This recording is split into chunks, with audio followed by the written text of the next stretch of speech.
నమస్కారం మాస్టారు. నమస్కారం. నా పేరు రఘునందన్ అండి. నేను తెలంగాణ కళారత్నాల యూట్యూబ్ ఛానల్ పెట్టాను. కళాకారులను పోషించే వాళ్ళను, కళాకారుల దైవానుగ్రహంలో ఎంతోమంది మీలాంటి వారు ఈ కళాకారులను ఉన్నత స్థితికి తేవాలని మీ సంకల్పంని నా వంతు కృషిగా, ఉడతా భక్తిగా నేను కూడా చేస్తున్నాను మాస్టారు. మీ కళా ప్రయాణం గురించి, మీ కళా పోషణ గురించి మా ప్రేక్షకులకు చెప్పండి. వర్ధతాం అభివర్ధతాం అన్నట్టుగా భద్రాద్రి వైకుంఠ సీతారామచంద్ర స్వామి వారి దివ్యానుగ్రహంతో ఈ ఛానల్ విస్తృతంగా విశ్వవ్యాప్త ప్రచారం జరగాలని ఆ భగవంతుని దేవదేవుని ప్రార్థిస్తూ, భద్రాద్రి చతుర్భుజ వైకుంఠ రాముడు అని ప్రసిద్ధి భద్రాచల దివ్యక్షేత్రం. ప్రపంచమంతా రాముడు దిబుధో రఘునందన అంటే కోదండరాముడుగా దర్శనమిస్తారు మనకి రామచంద్రమూర్తి. ఒక భద్రాచల దివ్యక్షేత్రంలో మాత్రమే చతుర్భుజాలతో, శంఖచక్రాలతో, ధనుర్బాణాలను ధరించి సీతమ్మ వారిని ఎడమ తొడపై కూర్చుండబెట్టుకొని లక్ష్మణస్వామిని పక్కనే నిల్చునుండగా చతుర్భుజ సీతాలక్ష్మణ సమేత వైకుంఠరాముడు మనకి దర్శనమిస్తాడు. జై శ్రీరామ్. అటువంటి రామచంద్రమూర్తి సేవలో తరించిన పోకల దమ్మక్క గారు, భక్త రామదాస్ గారు, ఆ తర్వాత చెప్పుకోదగిన వ్యక్తి ఆలయాన్ని పునరుద్ధరించి నిలబెట్టి 230 సంవత్సరాల క్రితం ఏ పూజాధికాలు స్వామివారికి జరగాలని నిశ్చయించారో, ఏర్పరిచారో ఆ ఉత్సవాలు ప్రవేశపెట్టిన మహానుభావులు రాజా శ్రీ శ్రీ శ్రీ తూము లక్ష్మీ నరసింహదాసు గారు, మహావాగ్గేయకారు. మన దక్షిణ భారతదేశంలో భద్రాచల దివ్యక్షేత్రాన్ని కేంద్రంగా చేసుకొని భజన సాంప్రదాయానికి పెద్దపీట వేసిన తొలి తెలుగు వాగ్గేయకారులు శ్రీ తూము లక్ష్మీ నరసింహదాసు గారని అనేక మంది పెద్దల భావన. వారు భద్రాద్రి రామచంద్రమూర్తికి మేలుకొలుపు నుంచి పౌలింపు సేవ వరకు జరిగే విధంగా 10 ఉత్సవాలు ఏర్పాటు చేశారు. వాటిని దశ విధోత్సవ సేవ అని ప్రకటించారు.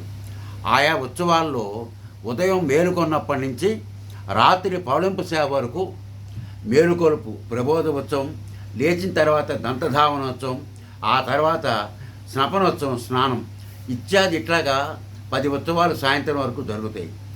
ఆయా ఉత్సవాలకు అనుగుణంగా కీర్తనలు, చూర్ణికలు, గద్యాలు రచించి వారు స్వయంగా కీర్తించి గానం చేసి ఎంతోమంది భక్తులను స్వామివారి సేవలో నిమగ్నమయ్యేట్టుగా చేసి తరింపజేశారు. అటువంటి మహానుభావుని యొక్క ఆరాధనోత్సవాలను మన హైదరాబాదు భాగ్యనగరంలో గత సుమారుగా 15 సంవత్సరాలుగా మనం నిర్వహించుకుంటున్నాం. ప్రతి సంవత్సరం 3 నుంచి 5 రోజుల పాటు ఈ కార్యక్రమాలు ఇక్కడ నిర్వహించుకుంటూ వారి జన్మస్థలమైన గుంటూరు జిల్లా పొన్నూరులో జయంతి మహోత్సవాలు, సంగీత మహోత్సవాలు ఒక 10-12 ఏళ్ళుగా అక్కడ కూడా నిర్వహిస్తున్నాం. సమయానుకూలంగా, కాలానుగుణంగా ఆ మహానుభావులు త్యాగరాజస్వామి వారి సమకాలీన విద్వాన్ మహాభక్తులై త్యాగరాజస్వామి వారిని దర్శించి వారి ఆశీస్సులు అందుకొని భూమండలంలో, మన భారతదేశంలో కాశీ దగ్గర నుంచి కన్యాకుమారి వరకు, భద్రాచలం నుంచి రామేశ్వరం వరకు అనేక పర్యాయములు కాలినడకన దేశయాత్ర, తీర్థయాత్ర చేసిన మహానుభావుడులో ఆయన ఒకరు. అటువంటి మహానుభావుని యొక్క ఆరాధనోత్సవాలు. మీ సంస్థ పేరేంటి? మీ పేరేంటి గురువు గారు? నా పేరు తూము వెంకట రామకృష్ణ. మీరు వారి సంతత? ఆ వంశీకులం, సగోత్రికులం. అదే, నమస్కారం. ఒకే ప్రాంతానికి చెందిన వారు. సంస్థ పేరేంటి? శ్రీ భద్రపీఠం. ఎక్కడ ఉంది? ఇక్కడే మన హైదరాబాద్లో సిమన్ రోడ్లో ఉంటున్నాము. మన ఇంట్లోనే స్వామివారు ఆ భద్రాద్రి వైకుంఠ సుందర జయరుపద మూలవరులు, సీతారాముల మూలవరులు, కళ్యాణమూర్తులు మన పీఠంలో ఇంట్లోనే ఉన్నారు. వారి పాదాల దగ్గర సేవించుకుంటూ గత 32 సంవత్సరాలుగా ఈ స్వామివారిని అనుగ్రహించి సేవాభాగ్యం కలిగించారు. వారిది ఎక్కడ ప్రాంతం? తూము నరసింహదాస్ గారిది ఏ ఊరు? అసలు వారి జన్మస్థానం ఆంధ్రప్రదేశ్లోని గుంటూరు జిల్లా పొన్నూరు. పొన్నూరు. సో శ్రీరామచంద్ర స్వామిని వారు కొలిచారు. వారి జన్మతః భక్త రామదాస్ గారు, అన్నమాచార్యులు వారు, మన త్యాగరాజ స్వామి, నారాయణ తీర్థులు ఇటువంటి మహానుభావుల మహాత్ముల పరంపరలో జన్మించిన వారు కారణ జన్ములు కాబట్టి ఆ రామచంద్రమూర్తి జన్మతః రామభక్తుడైనటువంటి దాసుగారికి ఒక రోజు రాత్రి స్వప్నంలో కనపడి, నువ్వు భద్రాచలం వస్తే నీ కోరిక సిద్ధిస్తుంది అని స్వప్నంలో ఆదేశించారు. భక్తులకి నిజమైన అసలు సిసలైన భక్తులకు కావాల్సింది ఏంటి? ఆనాటి కాలంలో భగవద్ అనుగ్రహం, మోక్షం. కాబట్టి ఇంత భాగ్యం కలిగించాడని చెప్పి భద్రాచలం వెళ్ళి జీర్ణావస్థలో ఉన్న భద్రాద్రి ఆలయాన్ని పునరుద్ధరించి ఈ ఉత్సవాలు ప్రక్రియ అంతా ఏర్పాటు చేసి ఆనాడంటే 200 ఏళ్లకు పూర్వమే ప్రసిద్ధపరిచారు. వారు ఆనాడు ప్రసిద్ధపరిచినటువంటి ఉత్సవాలు ఈనాటికి వరకు భద్రాచలంలో జరుగుతున్నాయి. దాదాపు వారు రచించిన 136 కీర్తనలు భద్రాచలం దేవస్థానం వారు ముద్రించారు 1975-80 మధ్య ప్రాంతంలో. ఆ తర్వాత మన 33-34 ఏళ్ళ ఈ ప్రయాణంలో దాదాపు 15-20 కీర్తనలు వెలుగులోకి రానటువంటి మరుగునబడ్డ ఆణిముత్యాల వంటి కీర్తన మనకు లభించినాయి. దైవం మానస రూపేణ అని ఆ స్వామివారు మీ ద్వారా నాకు అందజేశారు. అవి భక్తులందరూ ఆయనే ఎంచుకున్న భక్తులు ఈ తుమ్ము లక్ష్మీ నరసింహదాస్ గారని, నూకల చినసత్యనారాయణ గారు, డాక్టర్ కేవీ రమణాచారి గారు, డాక్టర్ ఐవి సుబ్బారావు గారు. వారు మనకి ఎలక్షన్ కమిషనర్గా పనిచేశారు, సీనియర్ మోస్ట్ ఐఏఎస్ ఆఫీసర్. ఇలాగా హైకోర్టు న్యాయమూర్తులు ఎంతోమంది, చాలామంది, రొడ్డం ప్రభాకర్ రావు గారు, ఇటువంటి మహానుభావులు అందరూ కూడా, డాక్టర్ పద్మశ్రీ హనుమాన్ చౌదరి గారు, వీరు ఇటువంటి మహానుభావులు మన దాసుగారి ఆరాధనోత్సవాలకి ముఖ్య అతిథులుగా, ఆత్మీయ అతిథులుగా వచ్చి స్వామివారి కార్యక్రమాన్ని తిలకించి ఈ రామసేవకుడిని ఆశీర్వదించి ప్రోత్సహిస్తున్నారు. ఎంతోమంది భక్తులు. ఎంతమంది కళాకారులను మీరు పోషించారు? పోషించడం అంటే ఈ ప్రోగ్రామ్స్, అది ఆరాధనోత్సవాలు గత 14-15 సంవత్సరాలుగా చేస్తున్నాం. అందులో ఎక్కువగా మనం తీసుకుని స్వామివారి సేవకి ఆర్థిక స్తోమత ఎక్కువగా లేనందువలన ఏ కళాకారులు ఏ రంగాలలో పూర్తిగా అదే వృత్తి మీద, మృదంగిస్టులు కానీ, ఆ కీబోర్డు వాళ్ళు కానీ, వయలినిస్టులు కానీ, ఫ్లూటిస్టులు కానీ, ఇట్లా గాయకులు, వాళ్ళందరినీ ప్రధానంగా ఈ వృత్తే వాళ్ళకి భుక్తిగా భావించే వాళ్ళని తీసుకుని, వాళ్ళు పాపం అందరి దగ్గర ఒక రూపాయి తీసుకుంటే నా తాపత్రయం, ఆవేదన, ఆందోళన చూసి వాళ్ళు మీరేమిచ్చిన సంతోషమే గురువుగారని అందరి దగ్గర రూపాయి తీసుకుంటే మన దగ్గర డిమాండ్ లేకుండా స్వచ్ఛందంగా వస్తే వారికి 1.10 తక్కువైనా వారికి సంతోషంగా అందజేస్తున్నాం. భక్తులు ఇచ్చింది దోచుకుని దాచుకోవట్లేదు. మిమ్మల్ని చూస్తే ఎవరంటారు? ఆ రకంగా ఆ రామానుగ్రహం వల్ల ప్రతి ఒక్కరూ స్థాయి లేకుండా, అంటే మన ప్రభుత్వ కార్యాలయాల్లో ఒక చిన్న ఉద్యోగి, 4వ తరగతి ఉద్యోగి దగ్గర నుంచి అంతకన్నా కింది స్థాయి వాడి దగ్గర నుంచి మన హైందవ సామ్రాజ్యం, హిందూ కుటుంబంలో మన రామ కుటుంబంగా భావిస్తా అందరు. నేను వారెవరైనా కానీ వారందరికీ స్వామివారి భద్రాద్రి సీతారాముల కళ్యాణ నక్షత్రం నిరంతరం అందజేస్తూ స్వామివారి అనుగ్రహం అందరూ బాగుండాలని వారందరినీ ఆశీర్వదిస్తూ స్వామి అనుగ్రహం ఎల్లెడలా సర్వదా సర్వదా సర్వదా వారి మీద వర్షిస్తూ ఉండాలని ప్రార్థన చేస్తూ మన ప్రయాణం సాగిస్తున్నాం. మీరు సంగీత ప్రవేశం ఉందా మీకు? సంగీతం అంటే రాస్తారా లేకపోతే స్వామివారు నా చేత కూడా ఒక 60-70 భక్తి గీతాలు రాయించారు. Very good.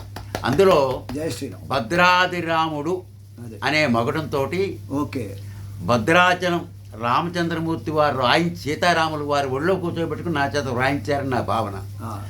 ఆ 9 భక్తి గీతాలను త్యాగరాజ స్వామి త్యాగరాయ గాన సభలో 2005లో మన హైకోర్టు న్యాయమూర్తులు పెద్దలు చాలామంది చలనచిత్ర రంగానికి చెందిన వారి సమక్షంలో అది ఆవిష్కరణ జరిగింది.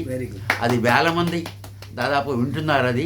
అది విన్నవారు వారికి మంచి జరిగింది. అది విన్న తర్వాత కూడా వారి ఒక అభిప్రాయం తెలియజేశారు. సుభాషణం కూడా మంచిదే మాకు.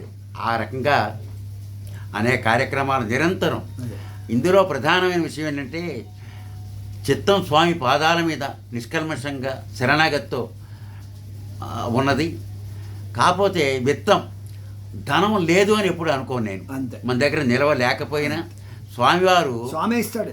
దైవం మానస రూపేణని మీ ద్వారాగా ఆయా సమయానికి ఎప్పుడు ఎక్కడ ఏది కావాలో అది ఆ స్వామివారే సమకూరుస్తున్నారు. ఆ రకంగా రామచంద్రమూర్తి యొక్క కార్యక్రమాలు నిర్విఘ్నంగా నిరాటంకంగా కొనసాగుతున్నాయి. ఇందులో ఒకటి ఇంకా లోతుగా ఇప్పుడు వెళ్ళదచ్చుకోలేదు, మరొకసారి మనం ముచ్చటించుకుందాం. రామ అనే 2 అక్షరాలు ఎవరైతే పలుకుతారో రాములు వారు వారి చెంతనుంటారు. రామ, శ్రీరామ, సీతారామ ఈ 3 పదాలు చాలు. పెట్టుబడి లేదు, ఖర్చు లేదు, ఆయాసం లేదు, ఎటువంటి ఆవేదన ఆందోళన లేదు.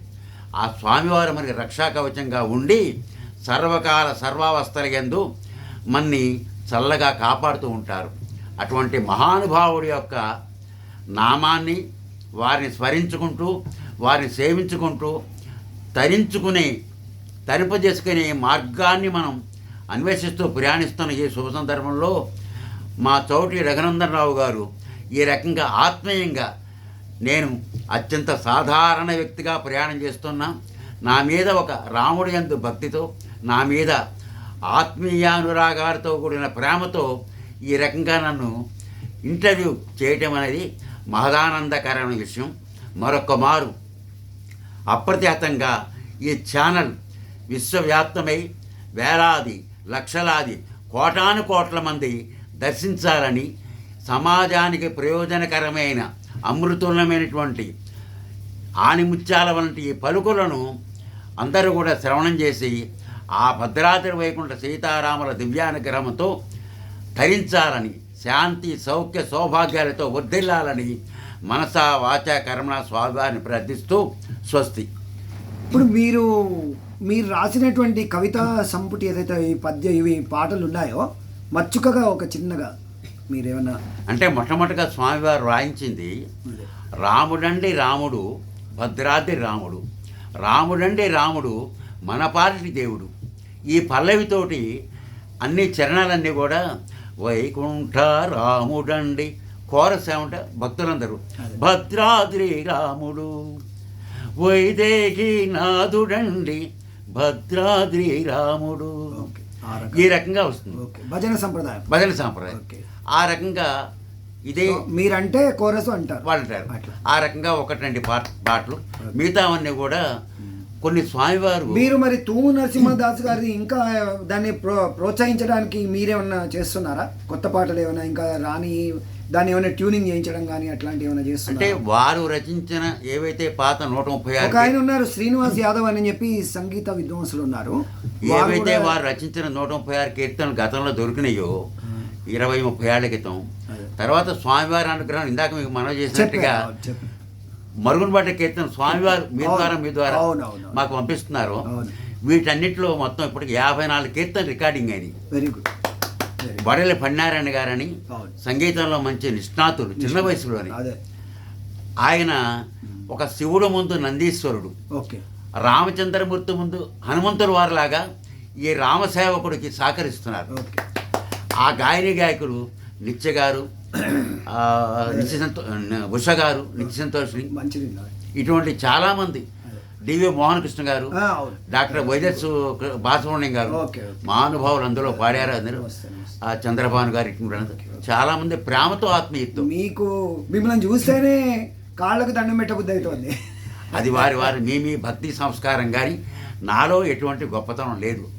రామ సేవకుడు, శ్రీరామ సేవకుడిని అంతవరకు చెప్పుకోగలం. ఏంటి నన్ను మీరు గొప్పగా ఊహించుకుని ఆదరిస్తున్నారంటే మీ తల్లిదండ్రుల ద్వారా మీకు సంక్రమించేటువంటి సంస్కారం, భక్తి తప్ప మరొకటి కాదు.